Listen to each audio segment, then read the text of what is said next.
What's up, guys? Blacklisted Voice, episode 48 with not Nicholas Reid. Nick Reid. That's his Instagram handle. If you guys are watching the video, you can see that he's drinking his own urine right now. Yep, got some urine and straight on the morning. I like to do half a pack in the morning and another half around lunchtime.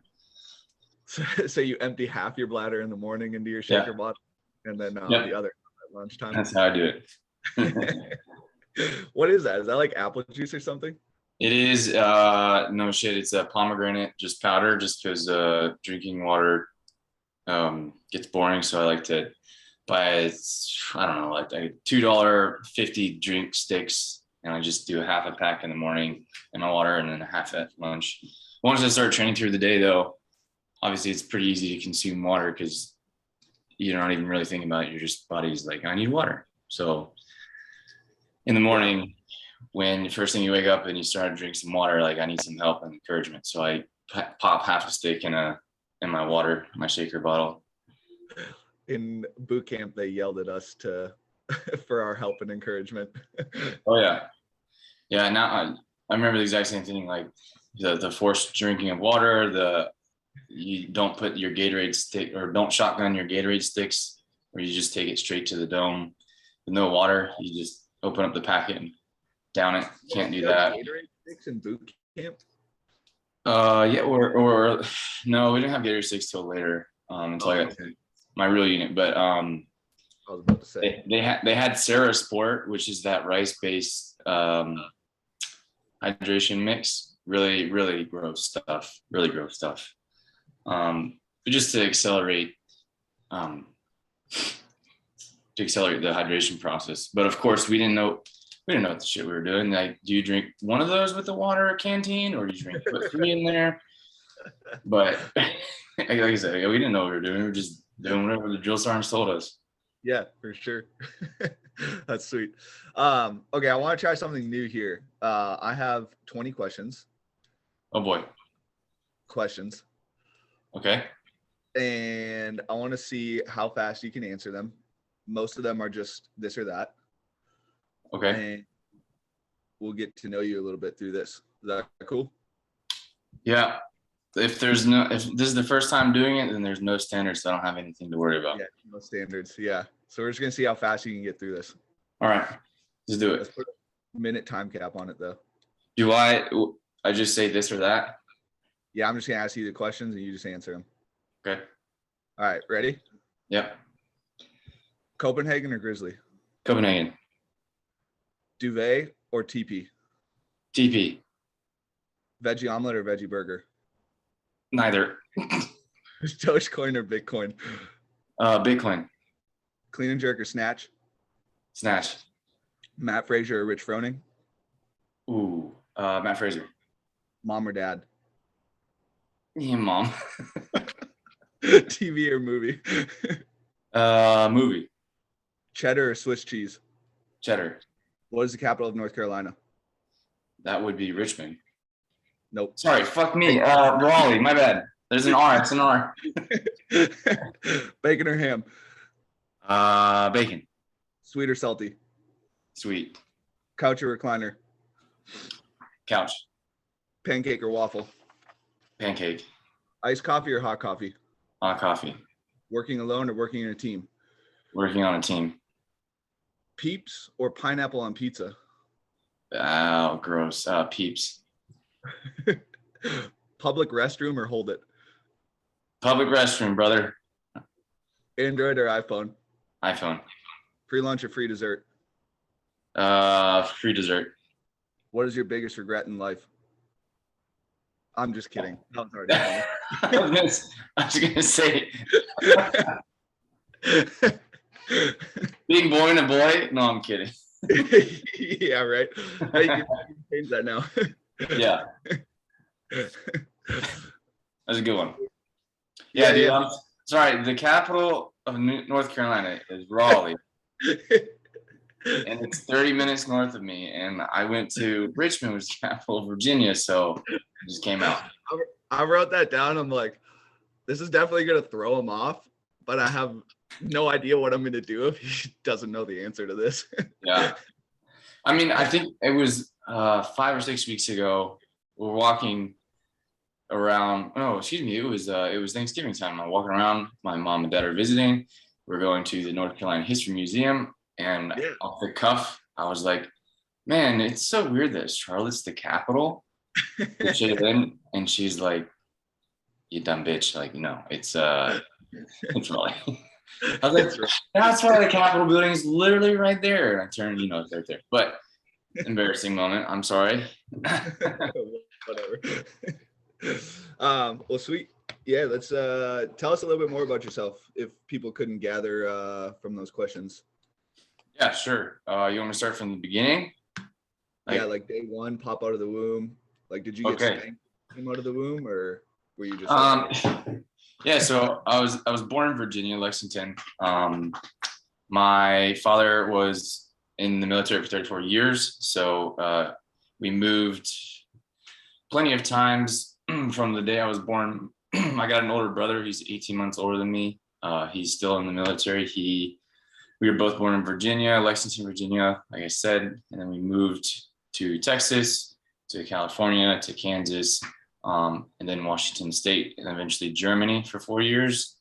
And then it was around Germany when I can start remembering my childhood. Like before that, you got a brain, but you don't remember shit. yeah. You were 16 and just traumatized for yeah, forgot it all. Yeah. And after our time in Germany, which was super awesome, we got to visit over 20 different foreign countries. That's legit. I remember quite almost all of them. My favorite one probably being Athens, Greece. That was a very fun trip. The Colosseum's in Rome, right? Yeah, definitely. I mean, there's lots of Colosseums, but the Colosseum is in Rome. Say it again. That's Italy, right? That's not, yes. Shit. Right on. What was cool about Athens then? Well, two things. One, they were on a garbage strike when we get there. I mean, we didn't know. We were just traveling because it was trash everywhere. They weren't picking it up. But on top of that, or outside of that, there was still the beauty of the city. You could see the peak of Athens civilization. You could still see that throughout, or poking through the normal parts of the city. So even though there's piles of garbage all over the place, you can still see there's a really cool wall that was part of a bazaar outside of the main city of Athens. And then the Acropolis is beautiful. And also I really liked like finding little toy figurines, metal figurines that were kind of like, what were those things called? Micro machines growing up. I think Americans, is what we call micro machines. And they're just like super tiny, almost Lego-like toys that you just collected, and it was of everyday things. And over there, they had metal figurines that were collectible over there. So the ones from Athens were super cheap. I could get a lot and add to my collection. So that's what really set that trip apart. You still have the collection? Yeah, man. Of course. It's got to be worth some money, but I'm not ever selling it, of course. Yeah. So grew up, started to remember things, and we were in Germany, moved back to the States in 2007, did 9 months in Rhode Island, and then we moved to Virginia, Suffolk, Virginia, which is like 30 minutes west of Virginia Beach, in the southeast. That's where the big naval base is, right? Yes. Norfolk is like Navy. That's where the naval shipyard is for Northrop Grumman that builds super carriers for United States Navy and then other ships and stuff down there. So big Navy area. My dad was a joint chief level.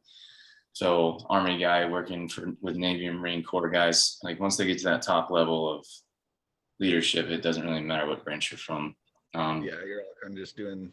So yeah, in 2008, my mom put her foot down. She's like, "Hey, the kids are going to high school one place." So was fortunate my dad could find a stable job, not get pinged to move around again. And we finished high school from the same high school. And then my brother went to Old Dominion University on a 4-year ROTC. So he was destined to go ROTC and, military Army officer right off the bat out of high school. And me, I got out of high school, didn't have that opportunity. Neither did I even think I wanted to be in the military. It was like, my dad's doing it, my brother's doing it, I'm going to do something else. I went to art college, man. Like I got accepted to Virginia Commonwealth University, which is the #1 public art college in the United States. My portfolio was good enough to get me accepted into the College of Arts, and I did that. I decided, of all the other things that I got accepted to, there's acceptance from VMI. I could have gone to the Corps of Cadets. I could have done anything, but of all the things that I told my dad, I looked at my 6'3" military man dad, and I was like, "Hey, I'm gonna go be an art kid." Hell yeah! What did you specialize in? So I was, and I still do every now and then. Now as I'm getting older, it's less and less frequent, but I still draw with pencil, graphite. Okay. Whenever I'm feeling artistic, I got all my supplies from college. I just bring out, and then Shaylin and I will make something she almost always does something for the dogs, like paints the dogs, our dogs. And I always paint something completely random, like a bird or a crab or some olives on a stick for our little bar scene that we have in the house. But I went to art school. I was a student in high school, and then when I went to VCU Arts, it's super subjective. The prompts, no matter what you were, it was pretty much do whatever you want, but you can't use this, and this, different kinds of mediums. So they're trying to guide you on what medium they want you to use. And I was an A student out of high school, like I said, and then I was a D and a C average for my first semester in college. So pretty much you were the art student. I was not what? You were the perfect art student. Yeah. Well, it wasn't that I wasn't trying. I was just, I think I told you this story when we first met, but you get a grade from your peers and then you get a grade from your professor, and those two combined make your overall score. And my peers, I mean, I was the only, not that being gay or any other orientation is wrong, but I was the only straight male in my class, and I was not liked because of, I was just a little bit different. Like I said, I grew up military. I played sports my whole life, and then I go to art college, and everybody's more into the hipster vibe, long hair, and I get, a hipster. Very different than what your upbringing was. Very different, yeah. So when I try to explain to my dad, I was like, it's not like I'm not trying. I don't have good grades because they don't like me. And so I took that after getting C's and D's and my GPA going down to I think it was a 1.6 or 1.7 cumulative at the end of my freshman year. That's when I was like, all right, I need a life change because this isn't working. Changed my majors, enlisted in the Virginia National Guard. And that's a general major of Homeland Security, which, coincides almost perfectly with a career for service for the government, and graduated with that out of college. Went straight to active duty service, all my initial trainings for being an officer, and down in Fort Benning, Georgia. Because now we're kind of talking like how I grew up, what's my life story, and until recently, it's kind of intertwined with the military. Yeah. And we moved. I met Shaylin down in Columbus, Georgia, right outside Fort Benning, Georgia. Did my mandatory training time there. Got assigned to 82nd Airborne Division here in Fort Bragg. Moved to Fort Bragg. Lived in Fayetteville for a year. If you guys have ever lived in Fayetteville, you'll understand that's like Vietnam. Some parts are really, really nice, and some parts is really shitty. After a year down there, the most scenic bases and the most trashy towns outside Yeah. of those bases. Yeah. Fayetteville is one of those. It's iconic. Yeah, I'd say exactly. You're 100% correct. So after Fayetteville, Shaylin, I think it's pretty well known that if you know Shaylin Llewellyn, my wife, she's an FBI agent. She got assigned to Raleigh, Durham, and so we needed to find a halfway between me commuting to Fort Bragg and her commute to her work. So we found Fuquay Varina, which is a little tiny town, but I mean, dude, it's got a lot of character. It's got a lot of brewing companies like Aviator Brewing down the road, pretty well known brewing company through the state of North Carolina. And yeah, we decided to plant roots here. And since we've been here since 2000 early 2019. Yeah. Okay. It's almost like 3 years now, huh? Yeah.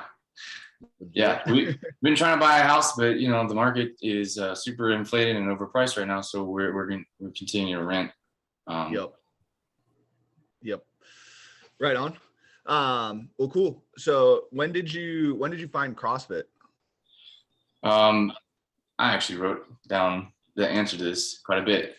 To the people that are watching, if I'm looking up into the right, it's because I got my prompts. I started in 2015. I watched the CrossFit Games, didn't know what it was, and that was the year I believe Rich Froning and Camille LeBlanc won as individual. That was 2014. Okay, yeah, so it was 2014, the end of the year. I watched the games, and I was like, oh, I had no idea what was going on, but you know, that looked really, really tough. And in 2015, that was my freshman year in college. 2014 to 15, the freshman year in college. It just so happened to be that it was on the back end of my semester, so the spring of 2015, when I was realizing like my grades aren't cutting it. I'm not happy. Art probably was the wrong choice for me for a college degree. And I wasn't in ROTC, but he was in ROTC. Actually, him and his friend Tom Hopkins and John Lynn. They were like, that scene in Step Brothers. I smoked weed with Johnny Hopkins or whatever. Yeah. Dude, Tom Hopkins and John Lynn, they're like, you know, I was kind of doing the bodybuilding scene where I was into bodybuilding and I was getting super big. And they're like, if you really want to be strong, they challenged me with, if you really want to be strong, then you'll come to CrossFit RVA and do some Olympic lifting with me. I was like, I don't even know what that means, but you know, the challenge is a challenge. So I went there, tried it out. And so I started at a CrossFit gym, but I wasn't paying for CrossFit. I was paying a gym membership fee for Olympic lifting. And so that's how I started as an Olympic lifter, learning the clean and jerk and moving the barbell and complexes, stuff like that. And then after a little while, you know, they were like, hey, if you really want to be fit, you'll do CrossFit with us. So I would do my Olympic lifting, then the CrossFit class, and eventually I started doing more CrossFit, less Olympic lifting. I even, you know, had a singlet and all that one time, and I was getting ready to do a meet, and then I got super into CrossFit, and I was like, sold my singlet, didn't do the meet, and I started doing more and more side pieces. And at the time, Jamie Solk, who was the owner of the Superfit Games franchise. I don't know if you ever saw the Superfit Games. I've heard about them. They would travel like gym to gym, right? So it was the traveling competition team. Jamie Solk, who's now in the National Guard and Special Forces as an older guy. So congratulations to Jamie for making it as an older guy. I think 30 he's plus. Yeah. That's impressive. The Superfit is no longer a franchise because, you know, the sport just evolved in a different direction. He's like, you should do a competition. So at CrossFit RVA, I teamed up with Justin Reindelbach in 2016 and did my first competition. We won, and I kind of got hooked after that. Since then, I've done 17. I think I totaled. I might have missed one or two, but I've done 17 competitions. I've maybe lost as an outside of the top 3 positions, like 5 or 6, but I've tended to pick a good partner. Like Shaylin and I, when we were in Georgia, we did some competitions. We had our team name as We Hate Cats. And it was a joke because when we just wanted to hear the person, when they announced the team, to go up to the podium, whether it was first, second, or third, the goal was to always get into first, second, or third, just so we could hear that person read from the piece of paper, like, "We hate cats," and see how many people would react in the crowd. Because we're a dog family, we don't like cats. So yeah. That's sweet. Met Jamie, so he told me to do a competition, a little bit by bit. Then I got the shoe addiction. I got Dude, what is it? Okay, hold on. What is it with the shoe addiction? Like, why do people like CrossFit shoes? I don't know. I personally don't use CrossFit shoes outside of doing CrossFit. Like, you'll never see me walk around in a pair of Metcons or whatever, Nanos or Nobles. I don't know. I have 8 training shoes since 2015. I've never thrown a pair away. And there are certain days where I'm like, oh, I'm wearing a little bit more blue, so I'm going to wear blue shoes. Oh, so it's a matching thing. Yeah. But ever since the Metcon 7s, hands down to Nike, those are the best shoes on the face of the planet. Like, I wear my Metcon 7s and they're gray every single day because they just feel amazing. It's my favorite shoe. Okay. Yeah. So pretty much what I'm gathering is that CrossFit shoes are pieces of shit up until the Metcon 7s. And it was really just about making sure they matched what you were wearing. For me personally, I wouldn't say that the shoes before the 7 were total crap, but they weren't as good as the 7. But yes, it was more of a matching thing. And I didn't even know that it was a thing to like match shoes until, you saw people like Chris Harris wear a black shoe on his right foot and then a yellow shoe on his left foot. But they're both Metcon 6s. And that's where it kind of, I think, exploded in this. Like the top really came off that people had a shoe addiction in CrossFit. And they're like, yeah. I mean, it was Travis Mayer was wearing 2 different color shoes back in like 2012 and 2013. That's true. I forgot about him. OG. That's before my time. Then he's actually 2nd generation. Yeah. So CrossFitters from Virginia. Yeah. Then I moved to Fort Benning. There was literally only one CrossFit gym that's worth a damn in that area. In my opinion, it's CrossFit Sacrifice. So Mitch Wagner, Alan Dunlap, Danielle Dunlap, and Shaylin, we were all there at the same time. And we were getting blown out of the water. Like, I thought I was okay. And then you come across someone who has actually been to regionals on a team and as an individual, Mitch Wagner and Alan Dunlap. And that's when my eyes were open, and Shaylin's eyes were open. Like, these people, this is what you need to do every day, day in, day out, to be at the top level or even be competitive. So that was the first time that we saw in person how different what we thought we were doing was right compared to what they were doing to be at that competitive level. And that was in 2017 and 18, we were training with them. So that's when Shaylin and I both got that insatiable itch where you're like, no matter if I just did 300-pound barbell complex, you're like, I bet you someone out there could do 305. So you always are coming back for more. Yep. There's always like that little thing in the back of your head that was like, was that good enough? There's always something you could be working on, whether it's parallel handstand push-ups or a really high skilled gymnastic movement. I mean, they would just go all day long. Like, we'd show up in the morning, do a piece, Mitch would be training. We'd show back up at lunch, Mitch would still be training. And then he'd do a little bit of coaching and then he'd go back to training. And I keep saying Mitch, I love Mitch Wagner, but that was, like I said, the first eye-opening experience is that, holy crap, we were so wrong. These guys are training like animals. Mm-hmm. Then from CrossFit Sacrifice, we moved to Fayetteville, did CrossFit Iron Force for a little bit down in Fayetteville. Then when we moved to Fuquay, we found CrossFit Southwake, super small gym. We really liked the owner. He was another military guy, and he's like, hey, we know you got crazy hours. Here's 24-hour access. do Nice. whatever you want, just don't burn the house down. It's like, okay, cool. Then the gym changed ownership and we all moved to where we currently are at CrossFit Shoe Fly in downtown Wave Arena. We love it. It's great. And I've never come across a gym in my life where there's so many competitive girls. And I'm talking, I think I counted yesterday, we have 9 super competitive girls and 1 or 2 competitive guys. Dude, I don't know what it is, but like when I was big into competing, we could not find girls to save our lives. Guys, abundance.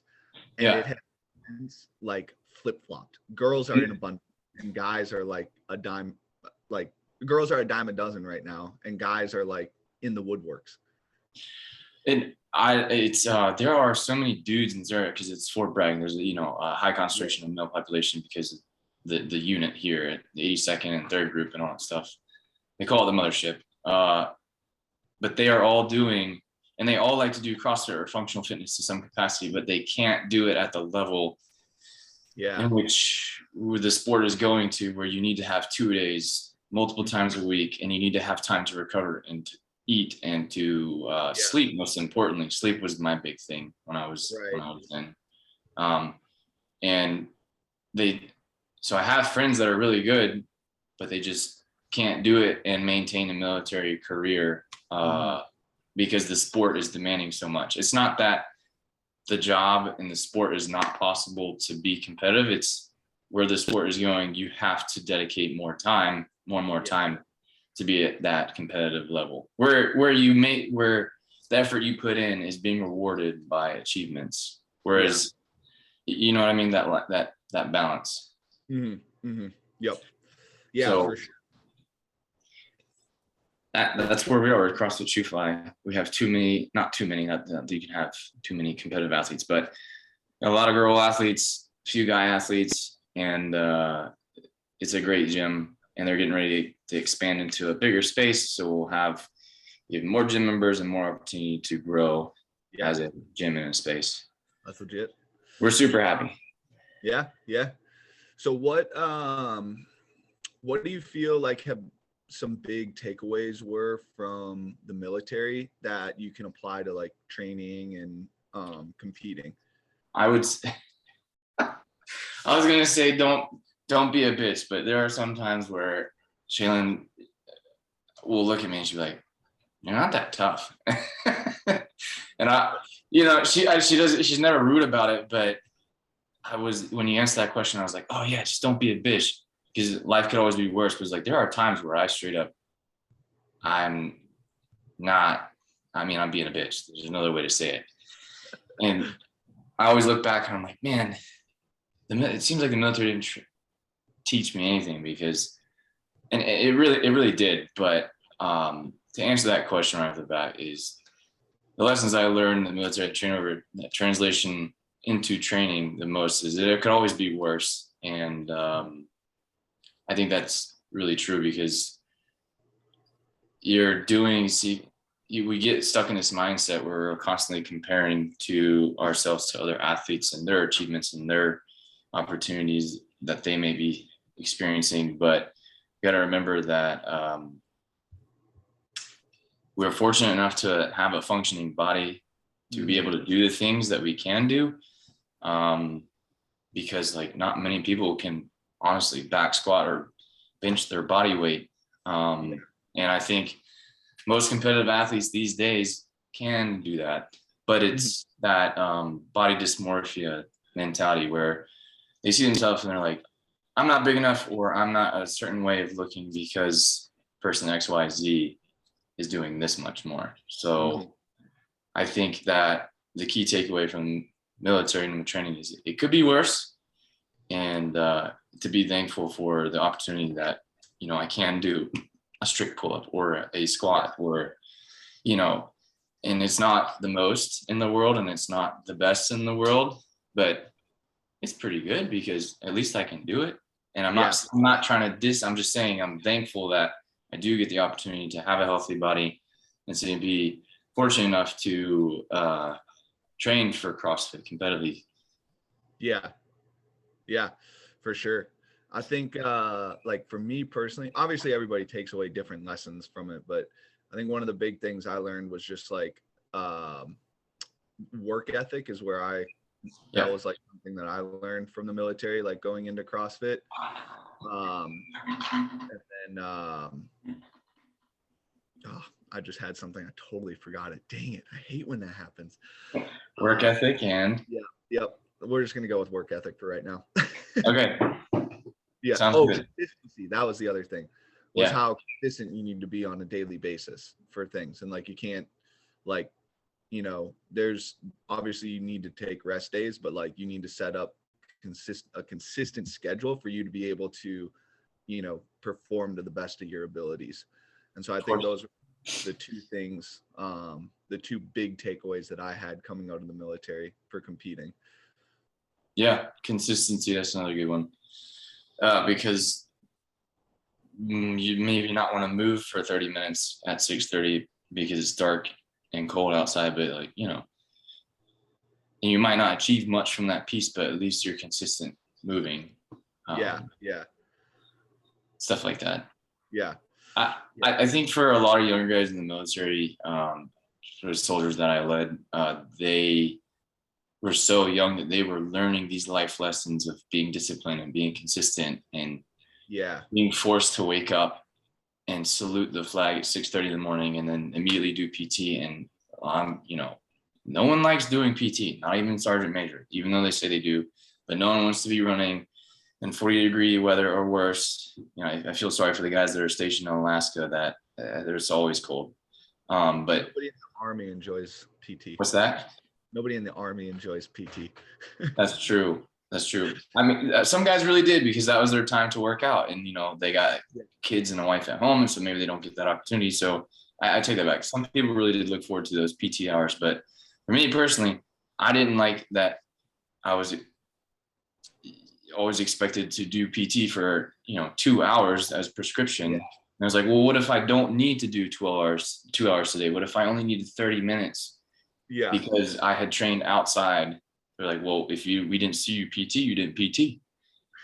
So how do we know that you're fit? And I'm like, yo, dude, you asked me to do these things for you. The obstacle courses are like these long distance rucks and runs or whatever, and these competitions. And I perform well for the unit and make the unit look good. So why don't you give me the PT time back? Because I can clearly, perform a little bit better than the average guy. Like, nah, it's all about building habits and consistency and discipline. And if you're not out there leading your men in PT, then how are they going to be able to look back and be like, yeah, I did PT. This is good for me.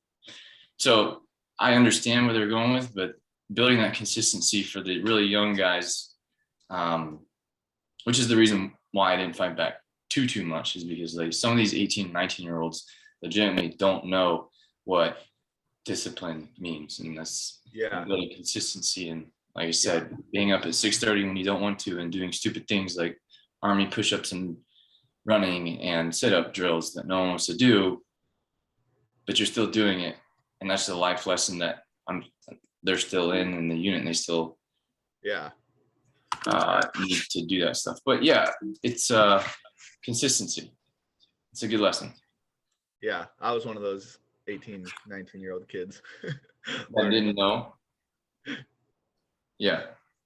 Waking up at 3:30 in the morning to go do a ruck. Dude, yeah, I can't. I'm very thankful. I haven't woken up past 7. And since, dude, I couldn't tell you how long it's been. Hell yeah. That is one thing that I kind of like was another big takeaway, was like nothing in CrossFit is going to be as hard as doing a fucking 12-mile ruck at 3:30 in the morning, or fucking walking up the hills in Thailand, the mountains in Thailand, getting caught by catch me, fuck me vines. Yeah. After up at 2 in the morning to get inserted. It's like, that was like one kind of nice life lesson. Yeah, nothing sucks worse than having to do a forced road march or overland march with a heavy pack on your back at the butt crack of dawn, because, doing it in the middle of the day made too much sense, or They're like, yeah, we have to mitigate the heat, so we're going to do it at the butt crack of dawn.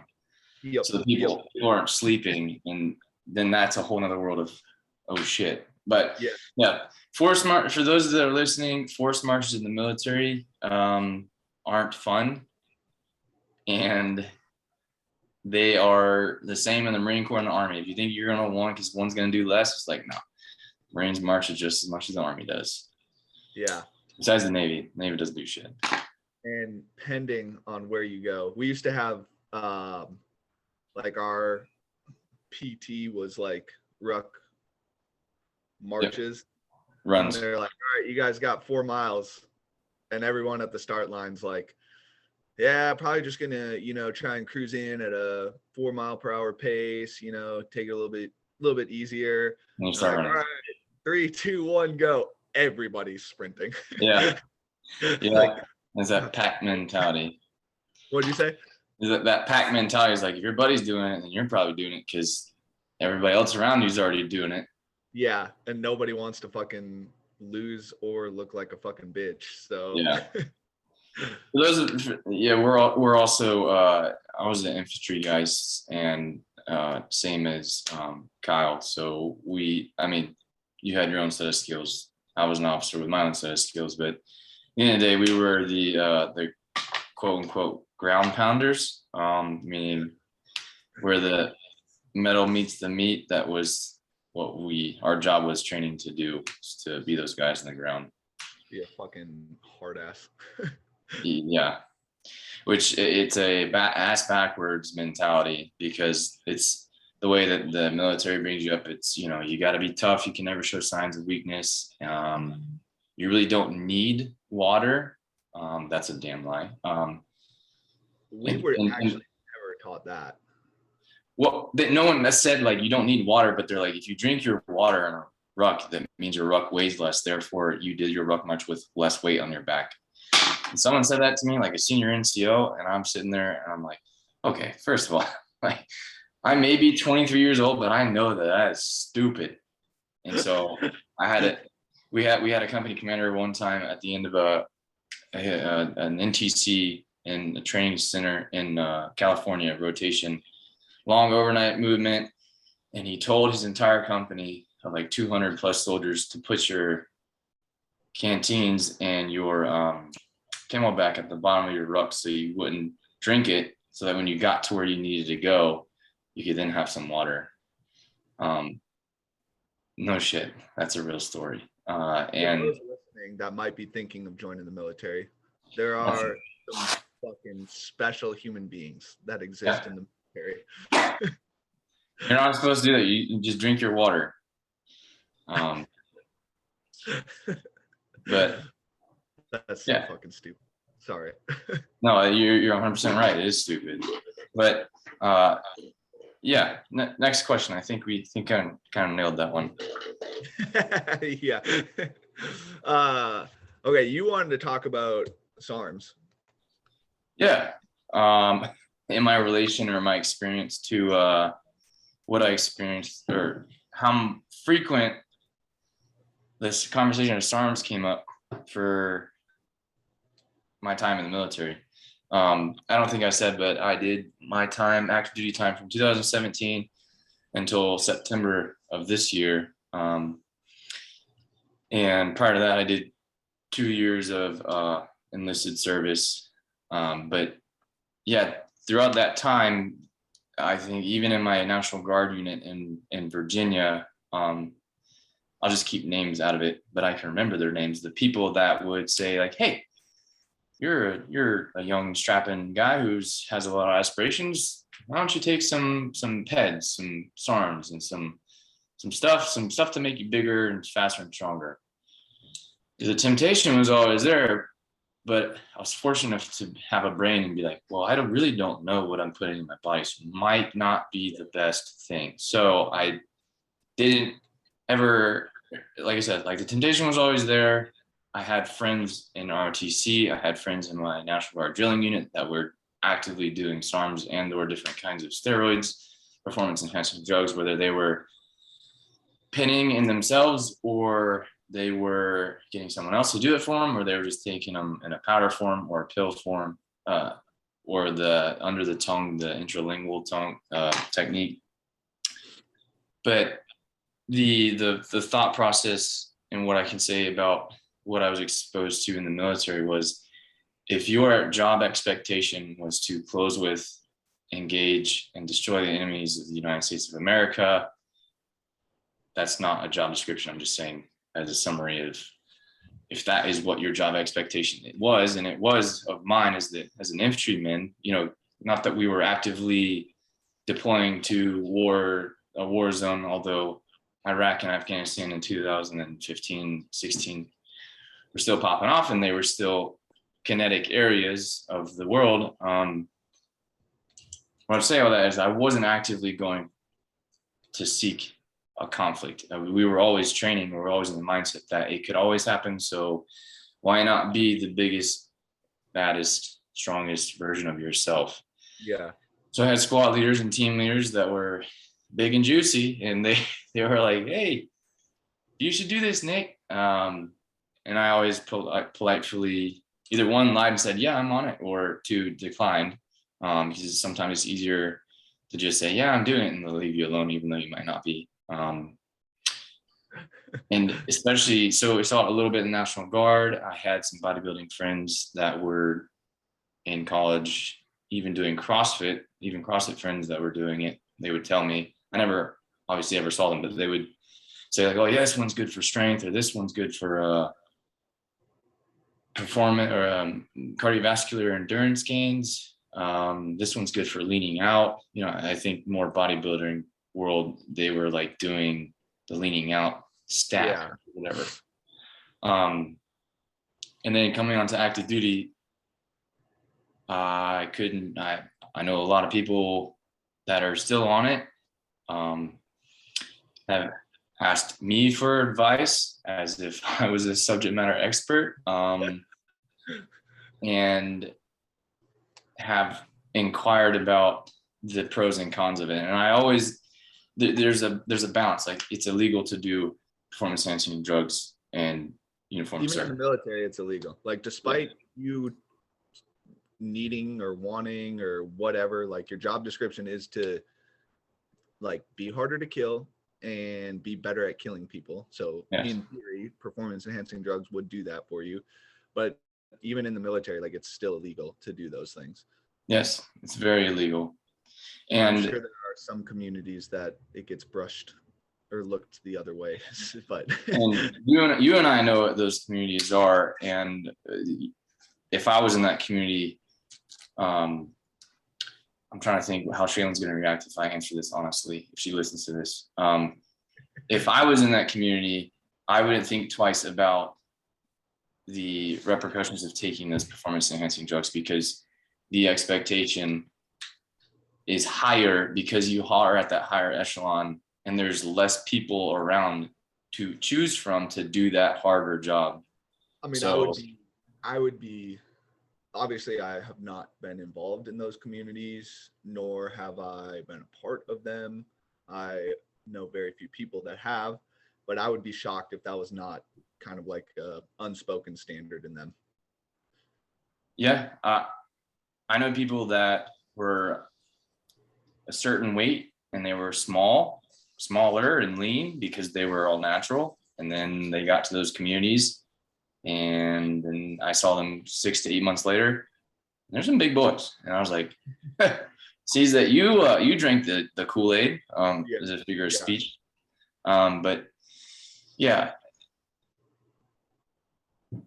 I was trailing off on trail of thought, but so yeah, people would, in the normal military, you got to imagine, we're talking about these communities like Special Forces, communities like Delta Force and CAG, and a bunch of names that are interchangeable for the same organization. And we're not saying that we know for certain that people are actively doing it in those organizations. I'm not calling out anybody. I'm just saying the reality is you'll probably see a higher concentration of people potentially doing performance enhancing drugs in those higher echelon organizations in the military, on the Army side and Marine Corps side and Navy side.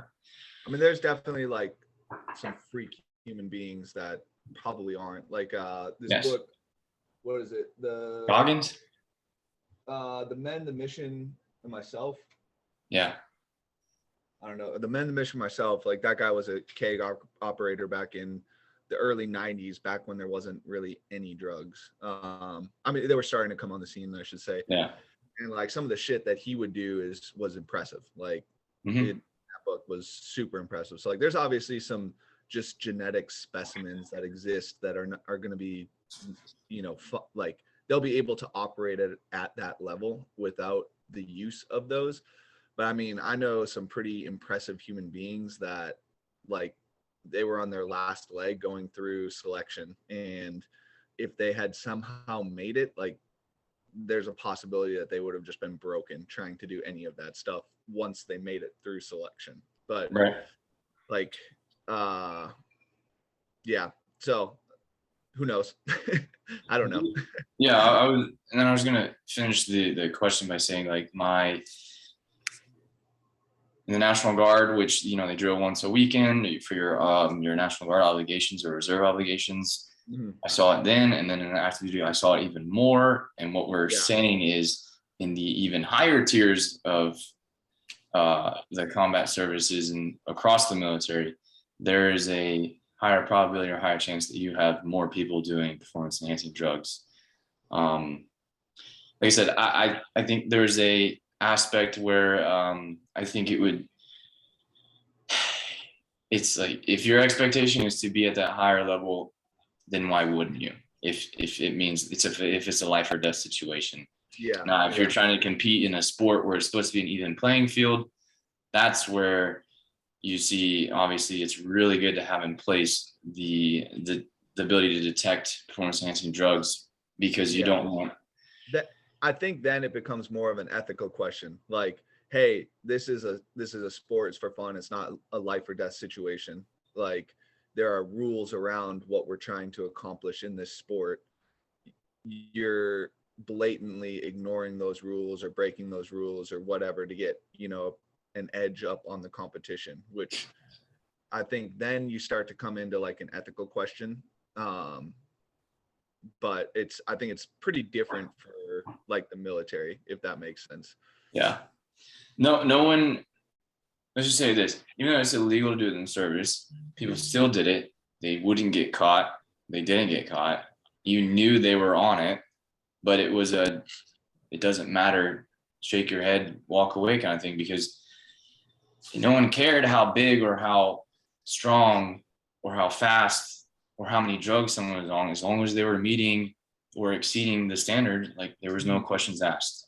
And that's the reality, because there's not if the Army cared enough about, and they thought performance enhancing drugs was enough of a problem, then they would do something and put a policy saying like, okay, we know our drug tests that make you pee in a cup, we know we're not testing for that stuff. So now we're going to add a test that you have to do that will detect these things. Right. It would be an easy deterrent. They would make it a policy change, but it's not enough. It doesn't gain enough attention. It's not a problem enough for the big Army to make a policy change. So it's just one of those things where you know who's doing it and you know people are doing it. You just you don't care because of the mentality and the mindset in combat arms across the service. What kind of like performance gains did you see from people? So the big military people, especially in infantry on Fort Bragg, they like functional fitness. Yeah. They say they don't like CrossFit, and they really like squat, bench, deadlift. The big three, a little bit of running, some core workouts, and then sometimes you'll get a guy here and there or a girl that will do CrossFit on the side. Yeah. But there's a lot of running, and so people would lean towards taking the size gaining, the mass gaining steroids or Sarms, and they get really huge, really fast, and then they wouldn't be able to run. And that's when the first sergeant or someone would be like, hey, you're not passing the 2-mile run on the PT test. We're going to flag you. And then that's when they have to focus. But I would see lots of size gaining, mass gaining, strength gaining, performance enhancing drugs or suggestions that people were taking those drugs because they got so big so fast and their numbers were crazy high. Okay. And another indicator was, again, they couldn't run or they couldn't do cardiovascular endurance. And I think more people in the military lean towards the bodybuilding style of you look like you're fit, but you're not really fit. That kind of, like you bodybuild, you're going for hypertrophy. Yeah. You're going for that low weight, high reps to get big muscles, and you're not really putting it all together to be actual functional. So those people get super strong really quick, wouldn't have any cardiovascular output. And then that's where you're like, okay, this guy's obviously got too big too quick. What do you want? That's interesting because maybe it was a mindset shift, because like I was in from 2008 to 2012, and like in our community, it was all about endurance. Like how far could you fin? How far could you swim? How far could you run? Like how fast could you do all those things? Like, and so, I mean, we definitely had dudes that would like get big, especially if you were on like the Reid team. Like you get fucking, those dudes would get big, which doesn't make a ton of sense. But so maybe it was like a little bit of a mindset shift where or maybe just different perspectives in the communities where like I don't think had as many people on shit, just because there wasn't a lot of like endurance profile drugs that were knowledgeable or like easily accessible at the time. Like EPO is probably the biggest one that was available at the time, but like to get that in Okinawa, Japan would be like pretty fucking hard, but like shipping over spawn would, I mean, let's be honest, Sarms are mainstream now. You go to any of the websites, you can just Google Sarms.com or whatever and buy whatever you want. And everybody says they're third party tested, but is it really? You don't know. So again, what's in it? At the end of the day, I never really cared.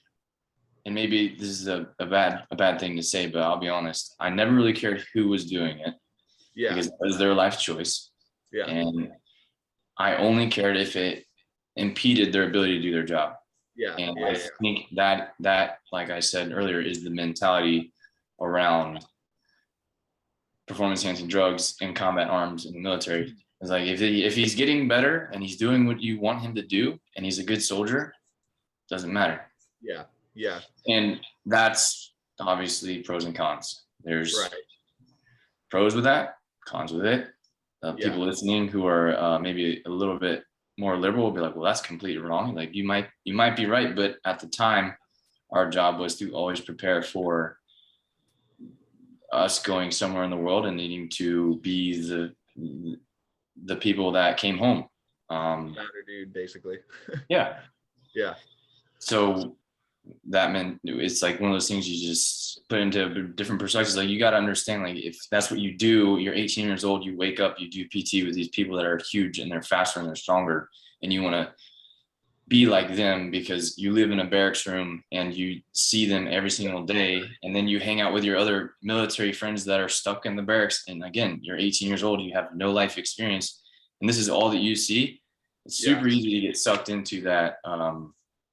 Well, that and there's like it's like a barracks room like thing, but like when I was in I had no plans of living past age 30. I was like, I'm gonna be done at 22, 23, like that, and that's it. Radical. Like so like it's very short term like thought process as well. So it's like you're also not like really giving a fuck about any sort of long-term repercussions if you're that's true taking those things or looking at taking them. Yep. It's that's the military, the combat arms mindset. And there are people in the Army and the Marine Corps and other services that don't even have this influence even anywhere near their workspace because their job expectation was different. Like a helicopter mechanic is not going to probably have as many inclinations to do performance enhancing drugs just because their job expectation is different. Their job expectation is to be able to fix the helicopters that are broken, and that's it. You would never expect them to be like, hey, you're going to put a 50-pound ruck on and you're going to walk 2 miles and go get into a firefight with the bad guys over there. It's just. Okay, so what about this? Supply has to lift pretty heavy things sometimes. Yeah. Would they be inclined to? I think most supply guys that I know are fat, just because their job is, they do a lot of bookwork stuff, and they make sure that whenever, supplies, then somebody needs supplies of any kind, it's there for them to take. But some supply guys. If you're a supply guy, we're just giving you shit. If you're a supply guy, we're giving you shit. I think we know who we're all talking about. I don't think he's on anything, to be honest, really. Well, I was just talking about people supply in general. I was talking about a guy that I knew, and he was a huge dude. And I just think, I saw his mom and dad one time after a promotion ceremony, and they were massive human beings. I was like, okay, he's not. He's just a big dude. Yeah. Yeah. Yeah, you find some freaks in the military too. Yeah. Well, sweet. You want to chat about anything else here, or start wrapping up, or? No, I got 5 more minutes to satisfy any other questions that you might have, or might want me to expand upon. I didn't come up with a would you rather. Do you have a would you rather? Do you have go-tos? I don't. I was trying to answer the prompt questions at the best of my ability. The ones that we take, we should not say over the. Nope, those are private. If you want to know what those are, you can DM me. I'll tell you. Yeah. But they're not appropriate for internet use or public use. What's your go-to? Like, what is your go-to would you rather? I really like the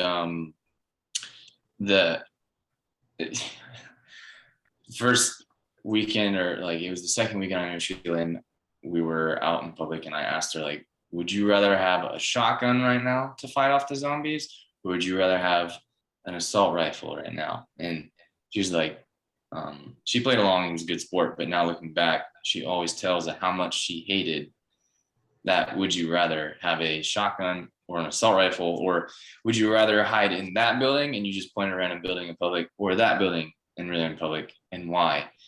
I like playing zombie apocalypse. Would you rather have this, or would you rather have that, or would you rather go there, or would you rather go there? Can I select something else? What's that?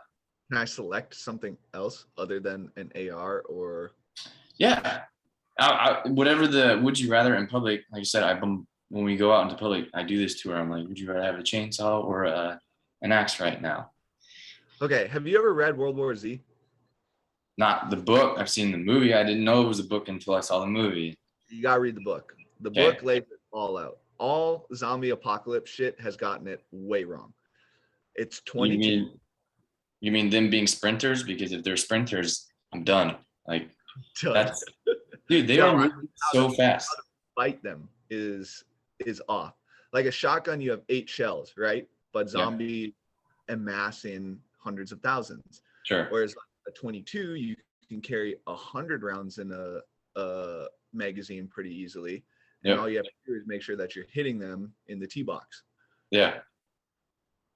Easier said than done, but I was gonna say, with them moving around, if like it's 22, you gotta be pretty precise because it's a small bullet. So the sprinters weren't as big of a thing back then as well. So dude, my least favorite scenario is when you see a situation where they are sprinting, because that's just scary, dude. That really is scary. If it does happen, which I really hope that it doesn't, because it, obviously death and destruction on a mass scale plus zombies would be terrible. I would prefer that if whoever's making the virus to make everybody a zombie, I would prefer that you don't make them sprinters. Easier to kill.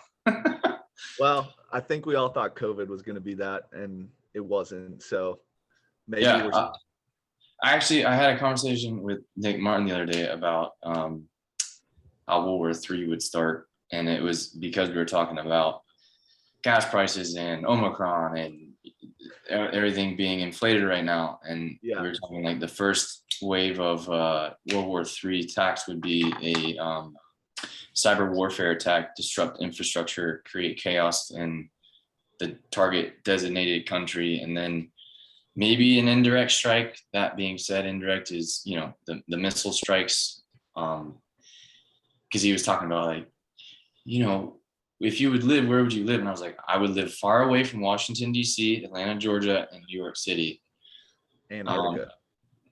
Yeah, wherever you think some country would shoot a missile at a high population density, like stay away from there. Yeah, but they also would shoot missiles into like North Dakota, South Dakota, etc. Because, well, we'll OPSEC this. Yeah, but I know what you're saying. Yeah. But yeah, would you? That's my go-to. That's my go-to. Would you rather? Okay. It's out in public. It's randomly. It's would you rather have this or that, or would you rather go there or there? Yeah. Sweet. She's a good sport. Right on. Well, how do people find you? People can find me on Instagram. I think I have like 650 followers. Yeah, my Instagram handle is not_Nicholas NICHOLAS _Reid REID. Or you can just type in Nick Reid and it should show up. Oh, you got 656 now. Oh, nice. Yeah, just from recording this podcast, probably 6 followers. I don't know if that's how it works. I didn't announce that I was doing this. Yeah, we'll pump it. Yeah. Right on. Well, thanks for coming on, Nick. It was a pleasure having you, and hopefully you get like maybe 4 more followers from this and bump up to 660, or 10 more would be cool. Yeah. And you go 666. That'd be pretty cool. I know I'm not that important in the grand scheme of things, but I do. If you got questions about the military and performance enhancing drugs of any kind, not that I should, you know, I do not do them, but I do find that I have had a unique exposure and experience in environments where they are present.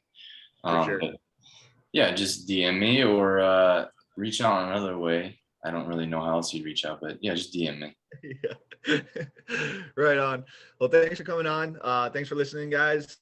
We'll catch you guys next time. As always, if you're listening on YouTube, like and subscribe. Follow us on Instagram at blacklisted.hq. Put out a lot of workout content. We're putting out some more coaching content here. So yeah, give us a follow. Hope you guys enjoyed this one, and we will catch you all next time. Thanks, Carl.